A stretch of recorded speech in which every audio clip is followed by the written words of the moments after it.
N'aie pas peur, n'aie pas peur. On commence avec un peu d'humour, parce que bon, il y aura beaucoup de choses à dire dans cette vidéo, donc tu vois, je te prends doucement, je te fais t'asseoir, et après, bah tu restes. Salut les amis, j'espère que vous allez bien, salut Bébert, j'espère que je m'en fiche. Alors aujourd'hui, review de l'épisode 124 de Dragon Ball Super, et il y a des choses à se dire. Hein, comme tu peux le voir avec ce titre magnifique, bien réfléchi, de héros à zéro. Est-ce que Gohan aujourd'hui est devenu un zéro? C'est l'une des plus grosses éliminations, en tout cas comment je l'ai ressenti avec Hit. L'élimination de Gohan a fait parler la planète entière, hein, même si j'ai pas côtoyé le monde entier, je sais. Parce que je sais. Quand je sais, Bébert me l'a dit. Il y a plein de choses qui reviennent sur la table. Gohan White n'existera jamais. Mais bien sûr, il n'existera jamais. Ça n'a pas de sens. Pour être clair, les amis, Gohan, en fin de compte, il a fait son tournoi. Il a fait son tournoi, il est sorti en héros. Mais le problème, c'est pas qu'il soit sorti. C'est la manière qu'on nous a ramené du fait qu'il soit sorti. Parce que ce qu'il a fait n'est pas mauvais en soi. Mais comment on le voit, c'est comme si tu faisais tomber ta fourchette. Il n'y a plus d'émotion quand on fait sortir quelqu'un. Donc au début, tu fais sortir Jean-Jean, tu te dis c'est Jean-Jean. Tu fais sortir Bébert, tu te dis c'est Bébert, désolé. Mais tu fais sortir Gohan, je sais pas, tu sais à un moment donné que le mec est attendu par toute la fanbase. Donc si ce n'était pas un animé, un manga ou je sais pas quoi, voilà, tu te dis, bon, il a fait son tournoi, mais l'attente que tout le monde peut avoir, c'est un minimum de retour sur son élimination.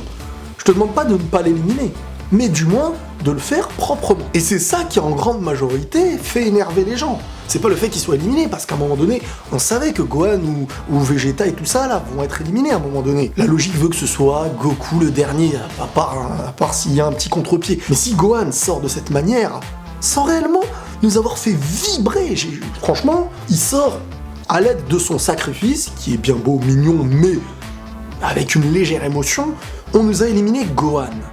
Et Dispo, hein, parce que voilà, c'était le clin d'œil Raditz. Donc de toute manière, maintenant, soit il y a des clins d'œil à chaque fois, soit il y a des clins d'œil à chaque fois. Freezer, qui ne s'est pas gêné de pouvoir éliminer les deux, vu que le gars, plus on se rapproche de la fin, plus il se rapproche de pouvoir être ressuscité, plus le gars veut faire son délire, et plus il aura un contre-pied. Mais Freezer, on va parler d'un truc très intéressant aussi sur lui. Donc la tristesse Gohan, hein, j'ai envie de dire la tristesse Gohan, mais au fond, si je me mets dans le contexte, parce qu'il y a deux manières, encore une fois, il faut se mettre dans le contexte, hein, faut nager longtemps pour y arriver, mais dès qu'on y est, on va réfléchir plus objectivement. Gohan, comme je vous l'ai dit, moi je ne le voyais plus avoir de transformation nouvelle. Moi ce que je voulais, c'est de son potentiel, nous faire quelque chose d'explosif, de magnifique, de ce qu'il est. Mais en fin de compte, ça y est, je pense que Gohan n'est plus celui qu'on veut travailler dans cette œuvre, mais plutôt Goku et Vegeta. Et je pense Freezer sur la fin. Donc voilà, il y a eu un choix à faire, ils ont dû se dire, voilà, c'est eux qu'on va exploiter, on va les surmonter. Mais on nous a vendu du Gohan toute notre vie, on nous a dit que quand tu es le fils d'un Saiyajin, d'un truc mélangé, humain, et ben ça donne quelqu'un de plus puissant. Donc Gohan est plus puissant dans le potentiel que le potentiel d'un Goku. Donc pourquoi ne pas exploiter cette chose-là, vu qu'on nous a donné cette information dans le passé qui a toujours de quoi être exploité, parce que déjà Gohan, tu sais que tout le monde le kiffe un petit peu, tu sais que si tu le fais exploser, ça va être badass, et tu peux le faire.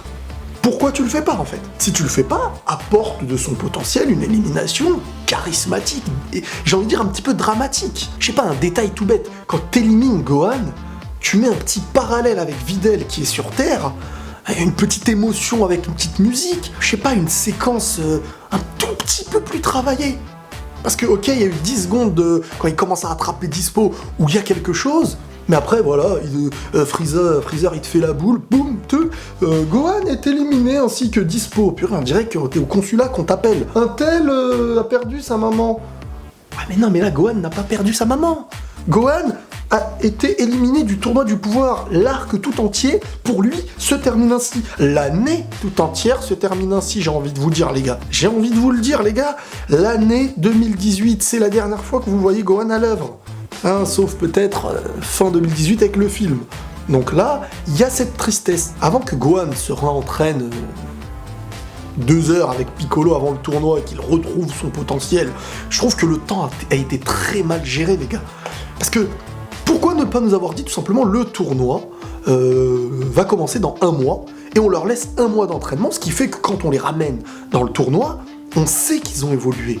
Mais quand tu les entraînes 2 heures, Gohan récupère un potentiel, Tortue Géniale perd sa perversité, entre guillemets, tu te dis les gars ils ont fait un changement brutal de leur vie en quelques petites heures.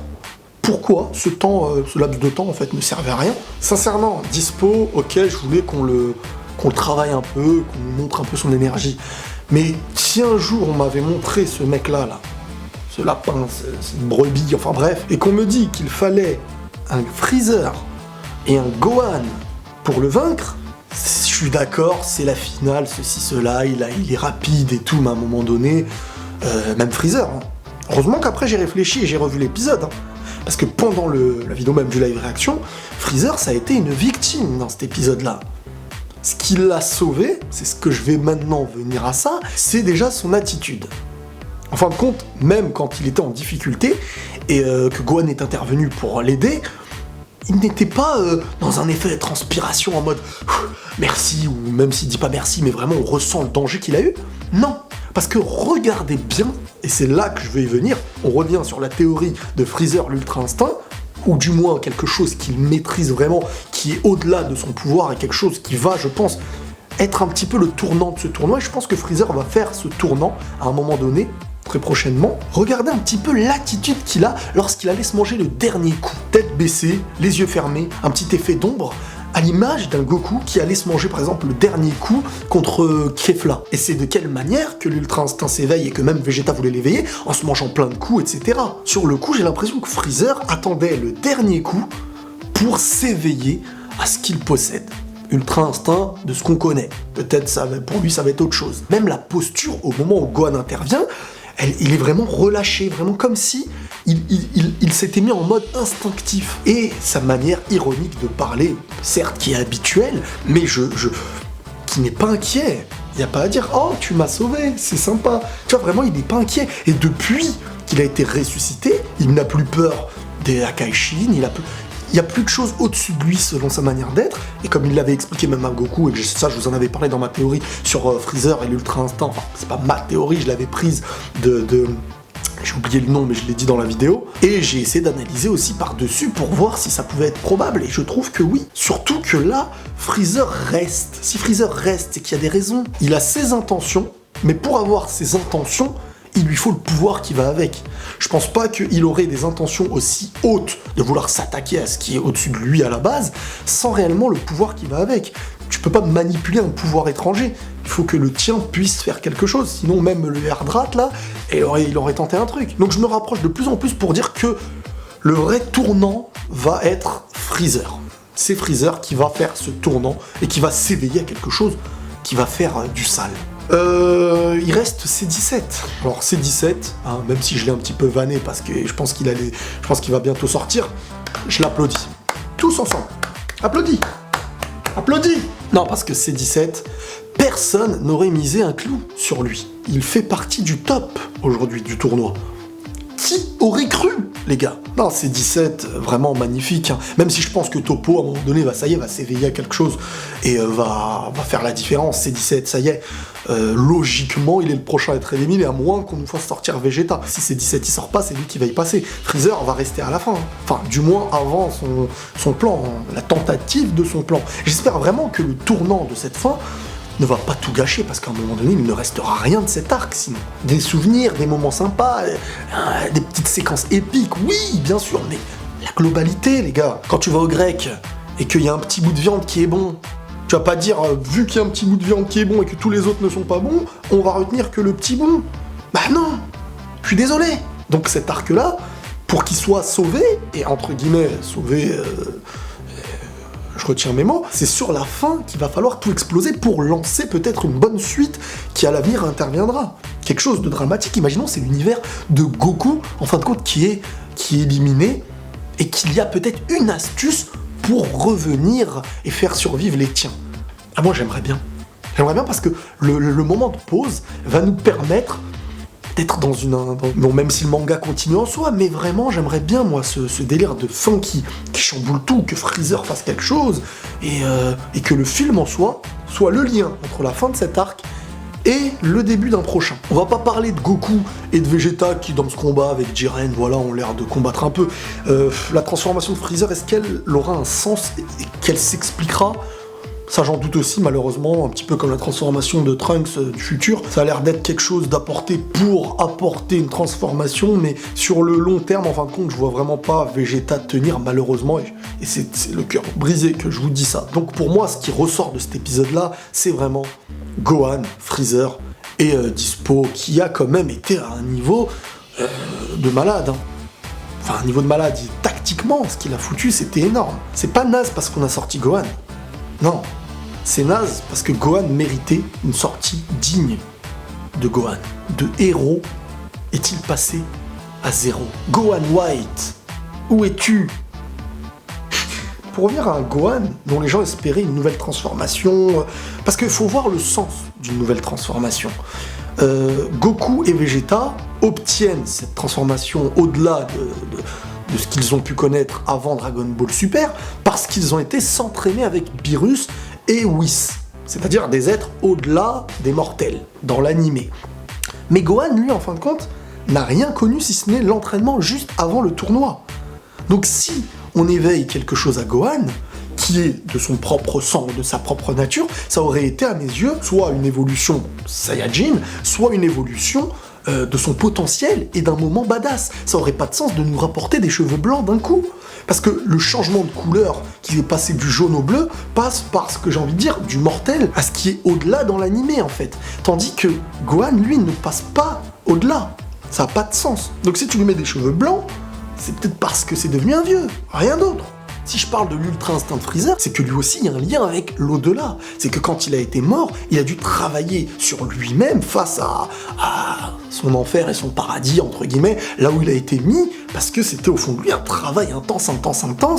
Et donc là, lui aussi, il passe par quelque chose d'au-delà du mortel, parce qu'il est passé dans l'au-delà. Donc Freezer, il y a moyen aussi de gratter quelque chose sur l'ultra instinct et tout. Pour moi, les trois seuls qui peuvent maîtriser ces trucs-là, c'est tout simplement Goku, Vegeta et Freezer. Donc Gohan, fallait pas s'attendre à une nouvelle transformation, fallait s'attendre à quelque chose de très beau et qui te sorte un combat contre Toppo de légende. Ça aurait de la classe parce que Toppo, on connaît son niveau à peu près similaire au Saiyajin Blue de ce qu'on a vu, si ce n'est plus, au vu de son évolution qui peut venir. Mais Gohan, en fin de compte, ne se sera battu que contre des mecs qui ne sont pas à la base meilleurs que lui. Il aura fait tomber des Namek, il aura fait tomber des gens à droite, et là il s'est sacrifié pour faire tomber Dispo, c'est-à-dire il s'est pas surmené pour vaincre quelqu'un de plus puissant que lui à la base. Un Gohan contre Hit, ça aurait eu de la claque, ça aurait eu de la gueule, mais en fin de compte non, parce qu'il n'y a pas eu l'intelligence scénaristique à mes yeux de faire exploser un perso face à un autre perso qui méritait ce duel en fait. Même Vegeta vs Toppo, à un moment donné j'ai bien peur qu'il n'ait pas lieu. Et ça m'attriste.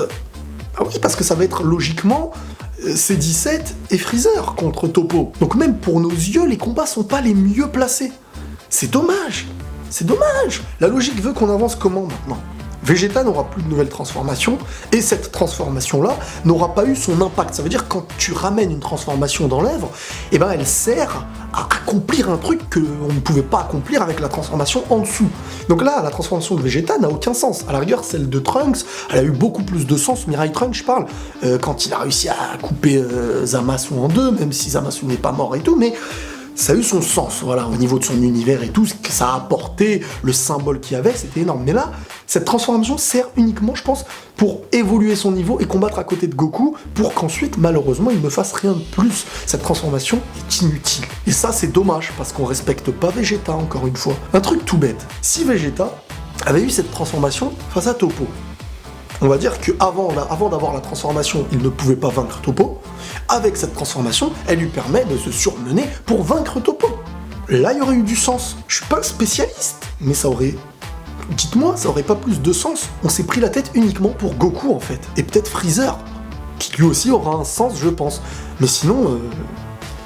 Vegeta, on va pas tarder à rager aussi sur son élimination, et là je serai le premier, alors là je vous le dis, à moins qu'il fasse quelque chose de très héroïque, moi je le vois bien lui aussi le faire salir, de héros à zéro, enfin lui il est même pas eu héros le pauvre. Là c'est très nul, J'espère vraiment qu'on va pas se diriger dans la simplicité, combat, tac, élimination, il reste un tel, c'est fini, non. si vraiment, alors là, mais là je pète les plombs de ouf, si vraiment le tournoi se termine sans aucun contre-pied, sans aucun sens à la finalité de cet arc, qui nous mène à quelque chose, genre Goku gagne contre Jiren, et c'est fini, ce sera du jamais vu à mes yeux dans le manque de scénario. Mais après, je pense pas, parce que un minimum, il y a le minimum, hein. Sinon tu touches pas de salaire, tu vois. Voilà les amis pour l'épisode 124. Dans la semaine, on va parler de la preview de ce qu'on a vu et on va évoquer ce qu'il pourrait y avoir dans le 125 au vu des images qu'on a pu avoir dans la preview. Bah écoutez, n'hésitez pas à liker à fond cette vidéo, vous abonner, commenter, prenez tous soin de vous et la paix sur vous.